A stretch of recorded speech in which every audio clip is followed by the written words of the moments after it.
नमस्कार दोस्तों, स्वागत है आपका मोक्षु क्लासेस में। मैं अजय सिंह। आज हम आपके साथ चर्चा करने वाले हैं एक नए टॉपिक के साथ में, राजस्थान के संभाग।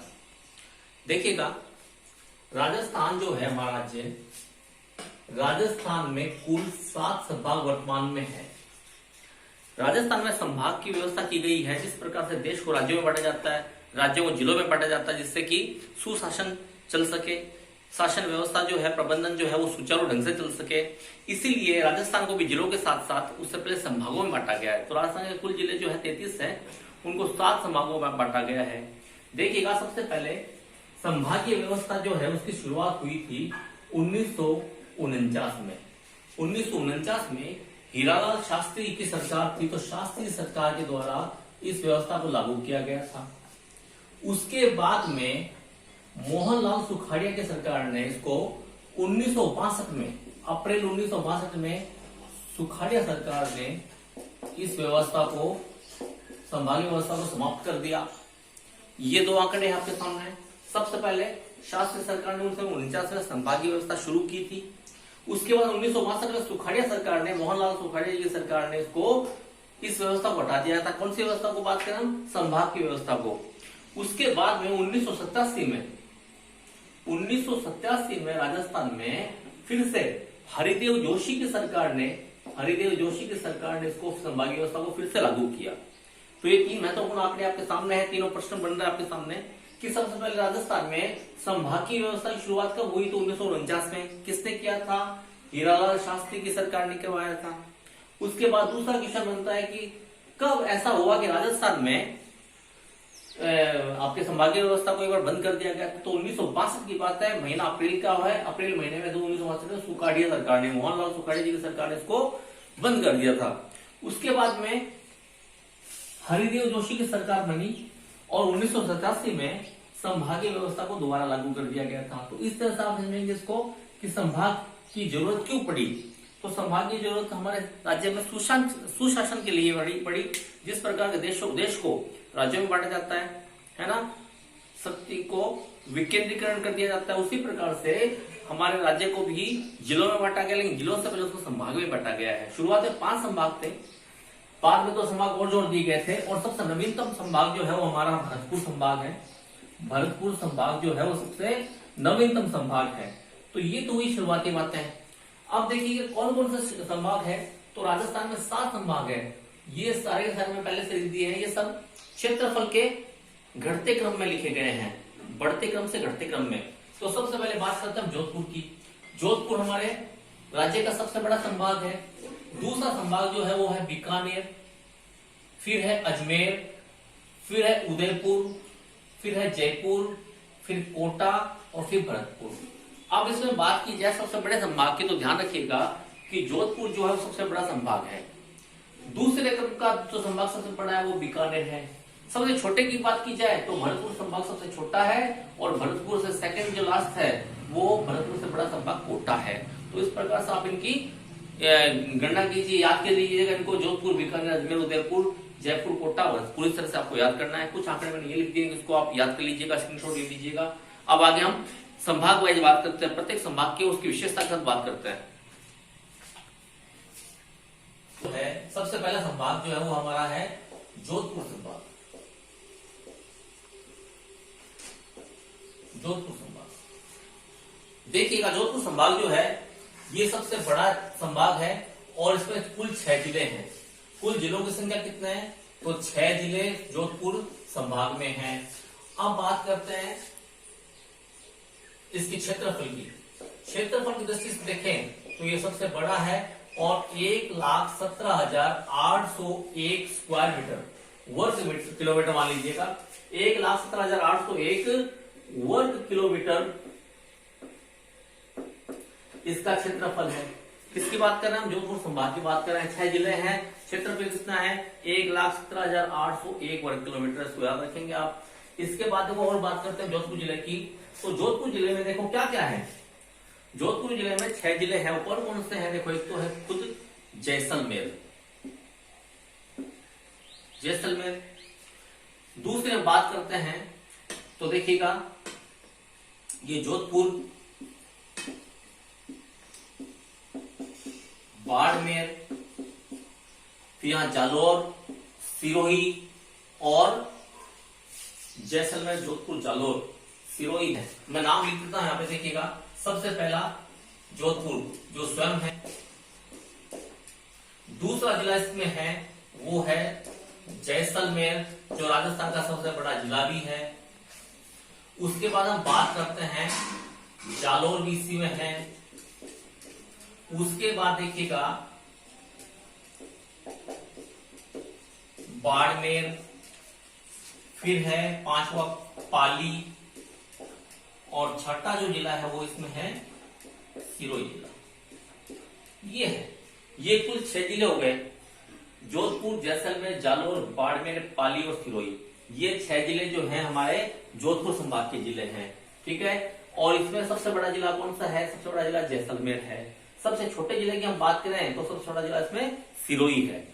ये कुछ बातें हैं। अब इसकी और विशेषता देखिएगा। जैसलमेर, जोधपुर, बाड़मेर, ये सब के सब जो है बड़े कम जनसंख्या वाले जिले हैं। इसकी वजह क्या है? प्राकृतिक वजह है इसकी।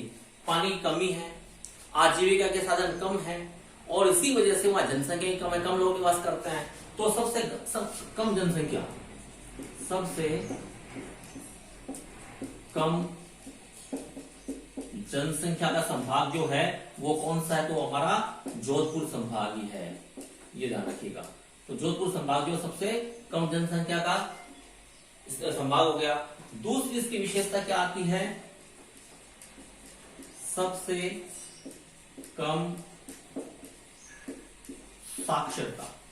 देखिएगा, सबसे कम साक्षरता भी इसी जिले की है। जब वहां पे आजीविका के साधन कम होंगे, लोग कम होंगे, जिंदगी जीने की जद्दोजहद ज्यादा होगी, है ना, जिंदगी जीने का संघर्ष ज्यादा होगा, वहां पे साक्षरता की तरफ लोग कम ध्यान देंगे। इसी वजह से वहां पे साक्षरता की भी कम है। तो 2 बात हो गई, सबसे कम जनसंख्या हो गई, सबसे कम साक्षरता हो गई। इसके अलावा दूसरी बात और देखिएगा, जैसलमेर और बाड़मेर दोनों पाकिस्तान से लगते हैं। दोनों हमारे पश्चिम में स्थित है ना, पश्चिमी राजस्थान में स्थित है, और इसकी सीमा जो है वो पाकिस्तान से लगती है। तो पाकिस्तान से लगने की वजह से सबसे ज्यादा अंतरराष्ट्रीय सीमा वाला जो संभाग वो जोधपुर ही है। तो सबसे ज्यादा अंतरराष्ट्रीय सीमा, अंतरराष्ट्रीय सीमा वाला संभाग भी हमारा जोधपुर संभाग ही है। तो देखिए हमने क्या पढ़ा? हमने पढ़ा है इसमें जोधपुर जिला में, जोधपुर संभाग में 6 जिले हैं। 6 जिले कौन कौन से हैं? जोधपुर, जैसलमेर, जालौर, बाड़मेर, पाली, सिरोही। नक्शे के माध्यम से हम देखें, देखो मैंने लिख दिया है जैसलमेर, जोधपुर, बाड़मेर, और एक हमारा था यहाँ पे जालौर। ये जालौर है, ये हमारा पाली है, और जालौर के नीचे यहाँ पे सिरोही है। ये देखिएगा, जैसलमेर, जोधपुर, बाड़मेर, जालौर, पाली और सिरोही। तो इस तरह से हमारे 6 जिले हैं, है ना, जो कि आपके जोधपुर संभाग में आते हैं। जोधपुर संभाग सबसे बड़ा संभाग है, और ये बड़े क्षेत्रफल में अवस्थित। क्षेत्रफल कितना हुआ? 1,17,800 वर्ग किलोमीटर, 801 वर्ग किलोमीटर हुआ। 6 जिले हैं। आपको देखो याद करने से मुश्किल नहीं होगी। ज 3 में जय है, जोधपुर, जैसलमेर और जालौर, है ना। तो ये 3 तो हो गए जय वाले। जोधपुर, जैसलमेर तो पड़ोसी हो गए, जालौर भी इसका पड़ोसी हो गया, है ना। और उसके बाद में बापस तो बाड़मेर, पाली और सिरोही। तो ये 6 आपके जिले होते हैं जो जोधपुर संभाग में है। उसके अलावा कुछ विशेषता हमने और पढ़ी। इसकी विशेषता क्या? जैसे मैंने बताया था, सबसे कम जनसंख्या। तो इसकी वजह भी क्या है? वहां की प्राकृतिक स्थिति है ना। ये क्षेत्र जो है सारा का सारा, ये देखो पश्चिमी राजस्थान क्षेत्र, इसमें क्या है? इसमें दूर दूर तक रेत का फैला हुआ रेगिस्तान है। थार का मरुस्थल जो है वो फैला हुआ है। मरुस्थलीय क्षेत्र में पानी की कमी है, वनस्पति नहीं है, जीने के लिए लोग जद्दोजहद करते हैं। तो जीने की जद्दोजहद में ऐसी जगह पे जनसंख्या वृद्धि नहीं होगी, कम लोग जाएंगे वहां पे, कम लोग बसेंगे, तो सबसे कम जनसंख्या है। फिर है सबसे कम साक्षरता। जब वहां पे खाने के लिए पेट भरने का साधन कम होगा तो साक्षरता किसको सूझेगी? ऐसी कंडीशन में साक्षरता भी सबसे कम इसी संभाग में पाई जाती है। तो 2 बातें हो गई, सबसे कम जनसंख्या भी यहीं पे, सबसे कम साक्षरता भी यहीं पे। अगली बात हम करते हैं सबसे ज्यादा अंतरराष्ट्रीय सीमा। सबसे ज्यादा अंतरराष्ट्रीय सीमा जो वो भी इसी की है। देखिएगा ये पाकिस्तान के पास स्थित है, ये पाकिस्तान है आपका, पाकिस्तान के पास स्थित जैसलमेर और बाड़मेर, ये दो जिले जो हैं ये इसको पाकिस्तान की सीमा को टच करते हैं। तो सबसे ज्यादा अंतरराष्ट्रीय सीमा को छूने वाला भी संभाग आपका जोधपुर संभाग ही है। तो इस तरह से हमने बात की जोधपुर संभाग की। अब हम बात करते हैं आगे जैसलमेर बीकानेर संभाग की। तो 2 नंबर संभाग हमारा है बीकानेर।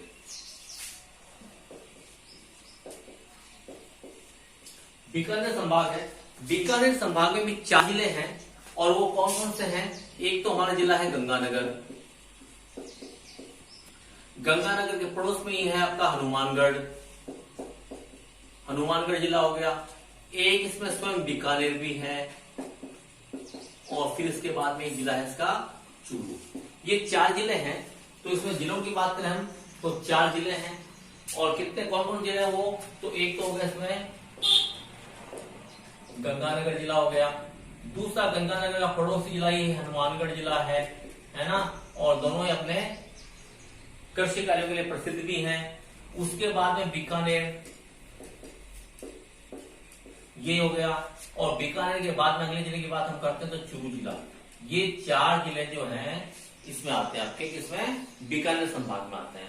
अब देखिएगा बीकानेर संभाग की विशेषता के बारे में बातें करते हैं। कुछ विशेषता इसमें क्या है?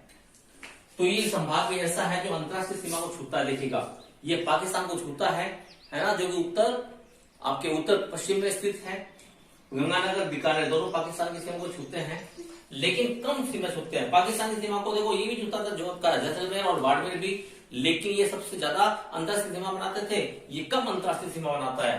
तो कम अंतरराष्ट्रीय सीमा, कम अंतरराष्ट्रीय सीमा। ये दूसरी बात इसमें क्या है? सबसे अधिक अनुसूचित जाति का प्रतिशत, ये इसकी विशेषता है। क्या है? अनुसूचित जाति जो है उसका प्रतिशत ज्यादा है। जैसे 100 के ऊपर ज्यादा परसेंटेज जो है वो अनुसूचित जाति का आपको कहां मिलता है? तो वो आपको बीकानेर संभाग में मिलता है। ये याद रखने की बात है। सबसे कम अंतरराष्ट्रीय सीमा हो गई, सबसे ज्यादा अनुसूचित जाति का प्रतिशत हो गया। देखिएगा प्रतिशत। उसके बाद में सबसे कम नदियों वाला संभाग, सबसे कम नदियों वाला संभाग। आपको याद होगा कि इस संभाग में 2 ऐसे जिले हैं जिनमें कोई नदी नहीं बहती। देखिए बीकानेर में और चूरू में एक भी नदी नहीं बहती है और इसी वजह से इसमें कुछ नदी नहीं बहती, कम नदी बहती है। घग्गर नदी है जैसे, तो वो कुछ बरसाती नदी वैसे हैं। तो सबसे कम नदियों का जिला संभाग भी आपका बीकानेर संभाग हो गया। तो इस तरह देखिए हमने पढ़ा बीकानेर संभाग की क्या क्या विशेषता है। एक तो बीकानेर संभाग की विशेषता ये है कि इसमें 4 जिले हैं, ठीक है। इसके अलावा कौन सा जिला है? गंगानगर है, बीकानेर है और उसके बाद में आपका बीकानेर, चूरू और हनुमानगढ़ हो गए। उसके बाद में बात करते हैं अंतरराष्ट्रीय सीमा की। अंतरराष्ट्रीय सीमा सबसे कम अंतरराष्ट्रीय सीमा इसमें है ना। 2 संभाग ऐसे हैं हमारे जो अंतरराष्ट्रीय सीमा को छूते हैं। एक तो कौन सा संभाग हुआ? जोधपुर संभाग हुआ। दूसरा संभाग कौन सा हो गया? हमारे बीकानेर संभाग हो गया। तो 2 जो है ये संभाग ऐसे अंतरराष्ट्रीय सीमा को छूते हैं।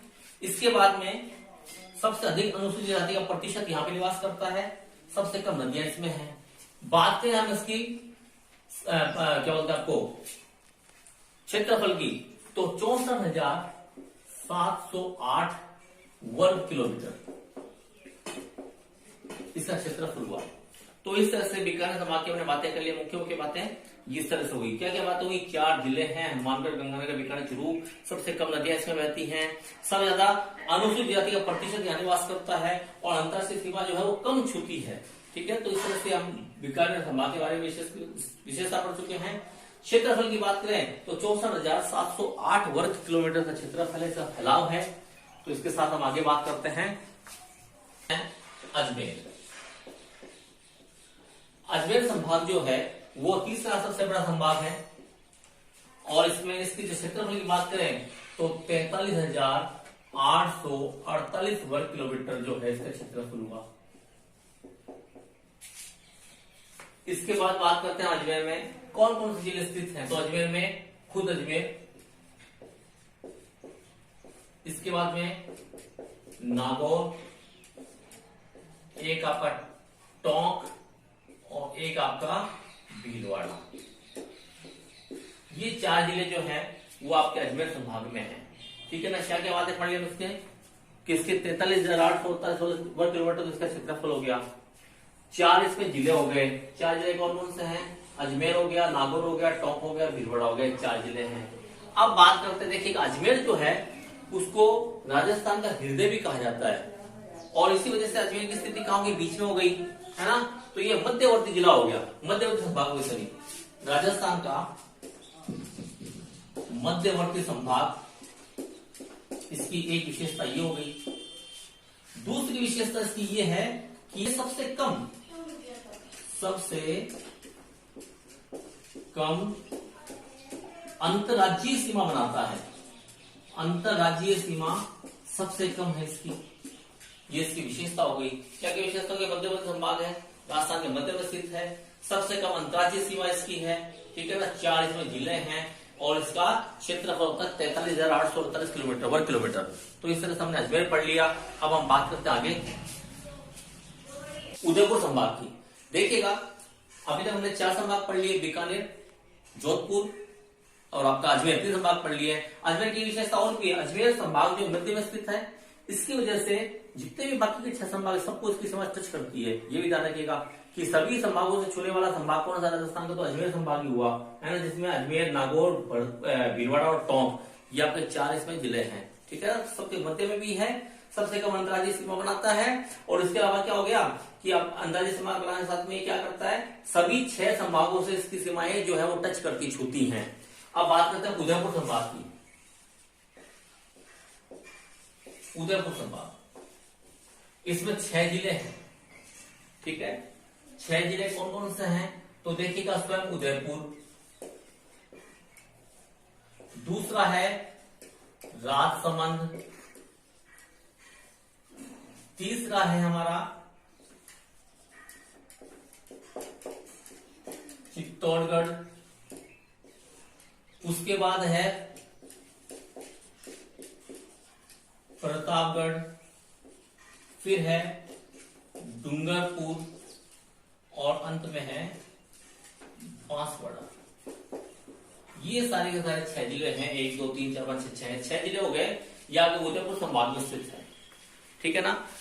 देखिएगा उदयपुर संभाग में 6 जिले हैं। उदयपुर है, राजसमंद है, चित्तौड़गढ़, प्रतापगढ़, डूंगरपुर है और बांसवाड़ा है। एक जिला और भी हमने रखा था संभाग, जिसमें 6 जिले और थे, है ना। वो कौन सा था आपका? वो आपका था जोधपुर संभाग। तो 2 संभाग ऐसे हैं जिसमें 6 जिले अवस्थित हैं। एक तो है आपका जोधपुर जो हमने पढ़ लिया है, और दूसरा बात कर रहे हैं उदयपुर की। अब उदयपुर संभाग की कुछ विशेषताएं पढ़ते हैं। उदयपुर संभाग की क्या विशेषताएं हैं कि उदयपुर संभाग जो है, देखिएगा महाराणा प्रताप, उनकी सेना में ज्यादातर भील आदि आदिवासी लोग थे और गुजरात के बॉर्डर पे ये टच करता है। गुजरात के बॉर्डर पे काफी आदिवासी जनसंख्या बसती है। तो यहाँ पे उदयपुर, राजसमंद, चित्तौड़, प्रतापगढ़, वो सारे के सारे कौन से जगह है? ये वही है जो सिसोदिया गुलबर्ग से संबंध रखता है, यानी मेवाड़ की धरती से संबंध रखता है ना। उदयपुर, राजसमंद, चित्तौड़, प्रतापगढ़, डूंगरपुर, बांसवाड़ा, सब के सब जनजाति वाले क्षेत्र हैं, है ना। तो ध्यान रखिएगा सबसे अधिक अनुसूचित जनजाति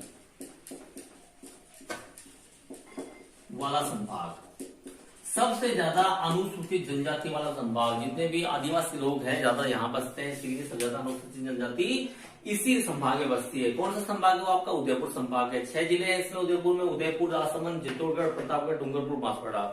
सबसे ज्यादा अनुसूचित जनजाति पढ़ ली हमने। इसके अलावा सबसे ज्यादा कार्यशील, सबसे ज्यादा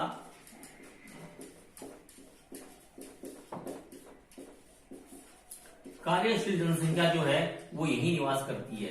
देखिएगा आदिवासी लोग हैं, गरीब लोग हैं, काम करके अपना पेट भरते हैं। ज्यादा कार्यशील जनसंख्या जो है वो भी इसी संभाग की है, ये ध्यान रखिएगा।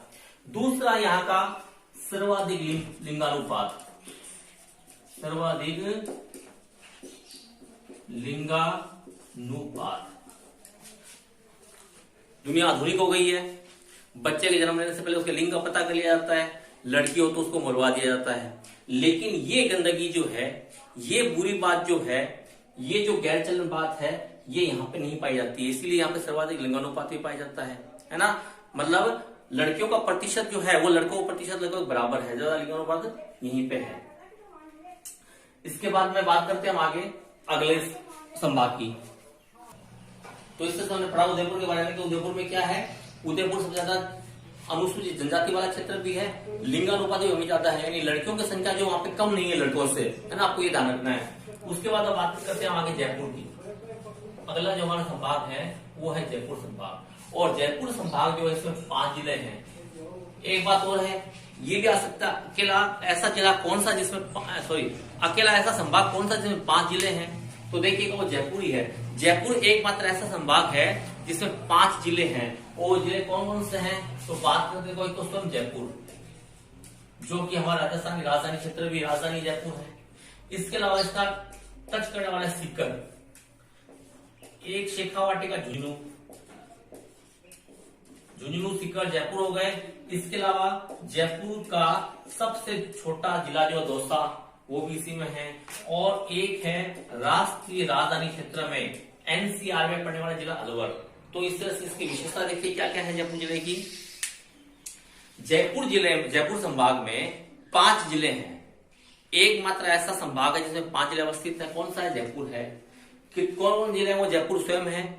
इसके अलावा 2 शेखावाटी हो गए, देखो सीकर और झुंझुनू, है ना। जयपुर स्वयं तो ही, इसके अलावा 2 शेखावाटी हो गए, सीकर और झुंझुनू हो गया। उसके अलावा जयपुर का पड़ोसी छोटा सा एक जिला है दौसा, और एक जयपुर का एक पड़ोसी अलवर जिला जो है, जो राष्ट्रीय राजधानी क्षेत्र में भी आता है, एनसीआर में आता है ना। इस तरह से नेशनल कैपिटल रीजन में राष्ट्रीय राजधानी क्षेत्र में भी इसका एक जिला पड़ता है। तो देखिएगा इसकी अन्य विशेषता क्या क्या है। तो जयपुर जिले की, जयपुर संभाग की अन्य विशेषता ये है कि जयपुर जनसंख्या जो है उसका सर्वाधिक जनसंख्या यहां निवास करती है। कहां पे, आपके जयपुर में। जयपुर में जनसंख्या भी है और जनसंख्या का घनत्व भी यहीं पे है। सर्वाधिक जनसंख्या का घनत्व जो है वो भी यहीं पे है। कम जगह पे ज्यादा लोग निवास करते हैं तो जयपुर ही है ना। सबसे कम घनत्व वाला जिला कौन सा था, संभाग कौन सा था, तो आपका जोधपुर था। इसमें कम जनसंख्या निवास करती है, जनसंख्या घनत्व भी कम है। और सबसे ज्यादा जनसंख्या कहाँ है, तो आपके जयपुर में है। जनसंख्या घनत्व की बात की जाए तो भी जयपुर में है। इसके अलावा सर्वाधिक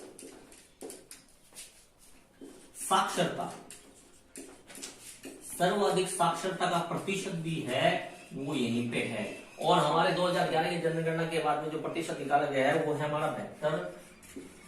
72.99। ये प्रतिशत है साक्षरता का जयपुर संभाग का प्रतिशत है साक्षरता का, सबसे ज्यादा प्रतिशत यहीं पे है। कुछ अनुकूल स्थितियां यहाँ पे देखिएगा, ये खुद जो है जयपुर राजधानी क्षेत्र है। इसके अलावा शेखावाटी जो है वो हमारे शिक्षा में अग्रणी रहा है। सीकर झुंझुनू हमेशा से अग्रणी रहा है आपके शिक्षा के मामले में। उसके अलावा दौसा अलवर जो है राजधानी क्षेत्र में आता है।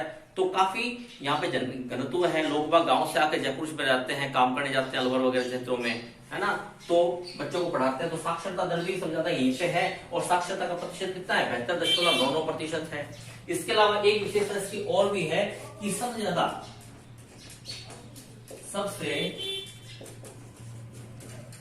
अधिक अनुसूचित जाति का निवास यहीं पे है। देखिएगा सबसे ज्यादा अनुसूचित जाति का निवास जो है वो आपके जयपुर में ही है। हमने 2 बातें पढ़ी, आपको मैं दोबारा दोहराना चाहूंगा। अभी एक बार हमने पढ़ा था बीकानेर के बारे में कि बीकानेर में क्या है, तो बीकानेर में तो अनुसूचित जाति का प्रतिशत ज्यादा है। 100 लोगों के पीछे प्रतिशत जो है वो ज्यादा बीकानेर में है। लेकिन संख्या के मामले में वहां ज्यादा संख्या यहाँ निवास करती है। कहाँ पे, आपके जयपुर संभाग में। तो अनुसूचित जाति के लोग जो ज्यादा रहते हैं वो कहाँ पे रहते हैं, आपके जयपुर में। प्रतिशत के मामले में बात करें तो वो है बीकानेर। तो इस तरह से हमने पढ़ा है कि आप इसका पढ़ा सबसे ज्यादा जनसंख्या जयपुर संभाग में, सबसे ज्यादा जनसंख्या घनत्व भी जयपुर में ही है, सबसे ज्यादा साक्षरता का प्रतिशत भी यहीं पे लिख दिया मैंने, और सबसे ज्यादा अनुसूचित जनजाति का निवास अनुसूचित जाति का निवास है ना, वो भी आपके जयपुर में ही है। तो इस तरह से हमने ये पढ़ा। आगे चलते हैं। एक बात और नक्शे के माध्यम से हम जाने तो देखिए आपको नक्शा में आना चाहिए कहाँ पे किस राज्य की किस स्थिति है, राज्य में कहाँ पे जिलों की स्थिति वो भी देखिएगा। तो ये बात करते हैं हम जयपुर की, तो देखिएगा ये हरियाणा के लगता जिला जो है वो हमारा झुंझुनू है। झुंझुनू के पड़ोस में हो गया आपका सीकर, और सीकर के पड़ोस में हो गया जयपुर। तो ये 3 तो जिले हो गए, जयपुर, झुंझुनू, सीकर। उसके बाद 2 जिले कौन से हैं? तो जयपुर के दक्षिण में यहाँ पे पड़ता है दौसा, और जयपुर के लगता यहाँ पे पड़ता है अलवर, है ना, जो कि राष्ट्रीय राजधानी क्षेत्र में भी आता है, हरियाणा की सीमा को टच करता है। तो ये जिले हो गए झुंझुनू, सीकर, जयपुर, अलवर और दौसा, इस तरह से। और सबसे बड़ा जिला भी इसमें तो जयपुर ही है इस संभाग में, सबसे छोटा जिला वो दौसा है ना। अब आगे चलते हैं, आगे बात करते हैं नंबर 5 कोटा संभाग, सॉरी नंबर 6 कोटा संभाग। कोटा संभाग में कुल 4 जिले हैं, कुल जिलों की संख्या 4, और वो 4 जिले कौन कौन से हैं? स्वयं कोटा, कोटा के बाद झालावाड़, हाड़ौती का क्षेत्र होगा कोटा झालावाड़। इसके बाद ये हो गया बूंदी, कोटा बूंदी का तालमेल भी है, और एक हो गया आपका बारा। ये नक्शे में हम बात करें तो देखिए यहाँ पे कोटा है, यहाँ पे झालावाड़ जो मध्य प्रदेश की सीमा बनाता अपनी, है ना, और यहीं पे बूंदी है, और यहाँ पे बारात है। तो इस तरह से 4 जिले हो गए, कोटा हो गया, झालावाड़ हो गया, बूंदी हो गया, बारा हो गया। अब इसकी कुछ विशेषता है। विशेषता इसकी क्या है? एक तो सबसे ज्यादा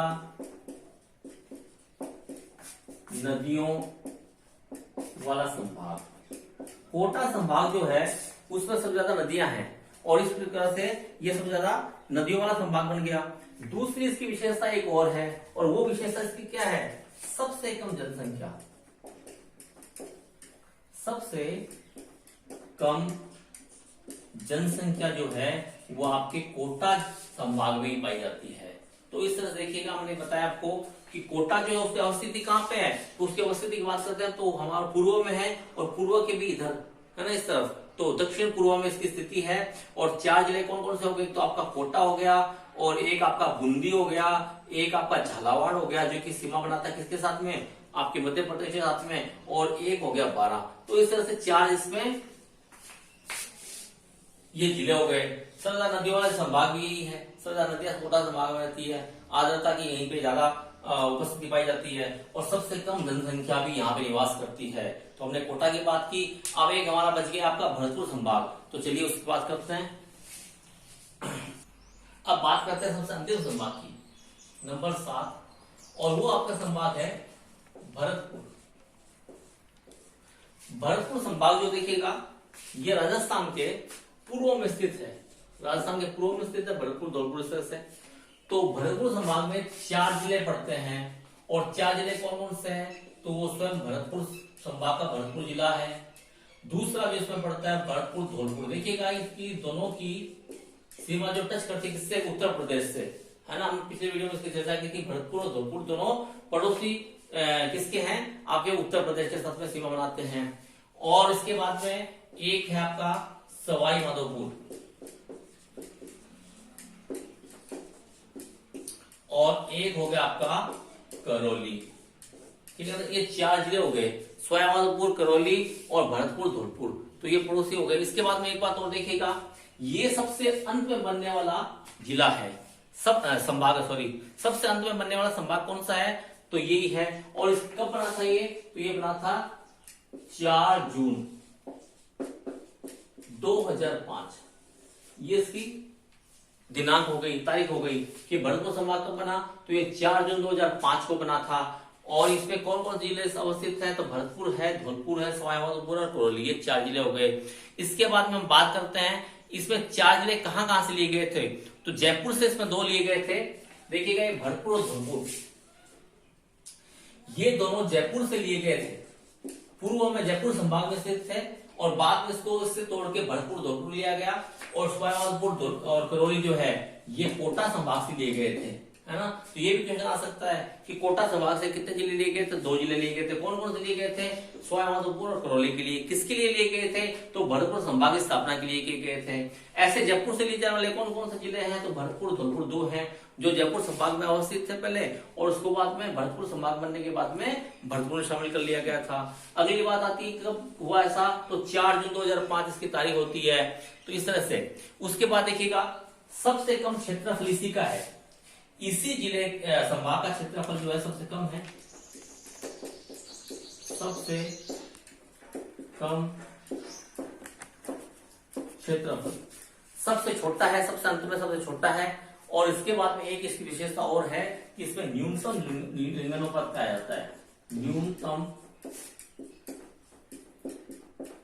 लिंगानुपात भी इसी संभाग में पाया जाता है। यानी कि लड़कों की तुलना में लड़कियों की संख्या वहां पे कम पाई जाती है। सबसे ज्यादा कहां पाया जाता था, उदयपुर में, जहां पे जनजाति ज्यादा है, वहां पे सबसे ज्यादा लड़कियां जो हैं लड़कों के लगभग बराबर से पाई जाती हैं। सबसे कम लड़कियां कहां पाई जाती है, तो लड़कियां शिशु की ज्यादा हत्या यहीं पे होती है, और लिंगानुपात भी कम से कम यहीं पे है। सबसे कम क्षेत्रफल जो है वो भी इसी का है ना। इसमें एक बात और ध्यान रखने की है, एकमात्र ऐसा संभाग यही है कि जिसमें भरतपुर संभाग ही है जिसमें भरतपुर से ज्यादा क्षेत्रफल करौली का है। ध्यान रखिएगा, करौली जिला जो है उसका क्षेत्रफल भरतपुर से ज्यादा है। तो इस तरह से मोटी मोटी बात हमने पढ़ ली। मुख्य बात है क्या है, भरतपुर में 4 जिले हैं, कौन से हुए, भरतपुर, धौलपुर, सवाईमाधोपुर, करौली। कब हुई स्थापना इसकी, अंतिम संभाग है 4 जून 2005 को की गई थी। इसमें 2 जिले लिए गए थे, जयपुर से भरतपुर, धौलपुर, 2 जिले लिए गए थे, कोटा से सवाईमाधोपुर और करौली। सबसे कम क्षेत्रफल इसी में है और सबसे कम लिंगानुपात भी इसी में पाया जाता है। तो इसके साथ में हमने राजस्थान संभाग पढ़ लिए हैं। राजस्थान में 7 संभाग पाए जाते हैं, 7 संभाग है, और 7 संभाग में किन किन जिलों की अवस्थिति है, किस प्रकार से उनमें साक्षरता का दर ज्यादा है, कहीं पे जनसंख्या ज्यादा बसती, कहाँ पे अनुसूचित जनजाति का निवास ज्यादा है, कहीं प्रतिशत ज्यादा है। तो जो विशेषता इसमें थी, कहीं पे नदियां कम मिलती है, कहीं पे नदी ज्यादा है, तो इन सारी बातों को हमने पढ़ लिया है, लगभग मोटी मोटी सारी बातें आ गई है। उम्मीद करता हूँ वीडियो आपके कॉम्पिटिटिव एग्जाम की दृष्टि से काफी सहायक साबित होगा। आगे भी मैं आपके लिए अच्छे कोशिश करता रहूंगा कि आपके लिए सहायक वीडियो बनाता रहूं, है ना। तो आप वीडियो अच्छा लगे तो लाइक करिएगा, शेयर करिएगा, सब्सक्राइब करिएगा, और वो एक बेल आइकन आता है उसको दबाना मत भूलिएगा, है ना। उसमें ऑल कस्टमाइज जैसे कुछ ऑप्शंस हैं, उसमें ऑल पे आप थोड़ा टिक करिएगा। तो ध्यान रखिएगा, आप, मैं आपका ध्यान रखता हूँ, आप मेरा ध्यान रखिएगा। और इसके साथ में हम अगले टॉपिक में फिर मिलते हैं। तब तक के लिए आपके सबकी उज्जवल भविष्य कामना करते हुए मैं वजह से आपसे विदा लेता हूँ। धन्यवाद।